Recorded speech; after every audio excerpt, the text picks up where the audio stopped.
मोहम्मद बिन कासिम हमारा मोहसिन था, अगर वो सिंध फतह ना करता आज हम मुसलमान ना होते।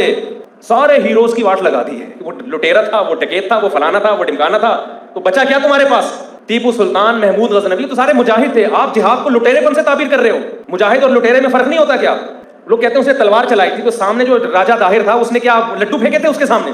तो तलवार का मुकाबला तलवार से ही होता है, शलवार से थोड़ी होता है तलवार का मुकाबला। फजूल किस्म के। लेकिन सुन रहे हैं लोग, बनु उमैया में जहां खामियां थी वहां खूबियां भी तो थी। इस्लाम की सल्तनत को वसी करने वाले भी तो बनु उमैया थे, काफिरों से लड़ भी तो वही रहे थे, इस्लाम का दिफा भी तो उन्होंने किया। हर हुकूमत में अच्छे भी होते हैं और बुरे भी होते हैं, लेकिन आपकी एक ठहरक बन चुकी है। आपको किसी कौम से बोझ और इस्लामी तारीख में बचेगा क्या? बनु उमैया को निकाल दो, उसके बाद बनु अब्बास हैं, उनकी कीड़े निकाल के उनको निकाल दो, फिर खिलाफत उस्मानिया है, वो तो टोटली हनफी थे सारे, वो वैसे ही आपसे चिढ़े। तो इस्लामी तारीख में बचा क्या? कोई गैर मुस्लिम बोलेगा साले तुम्हारे को गुजरा तो है नहीं, तुम्हारे पास ढंग का बंदा। हम कहेंगे एक दो हैं, गांधी साहब हैं और एक दो चार और हैं हमारे पास। ये बहुत बड़े इस्लामी क्या हैं? हीरोज हैं।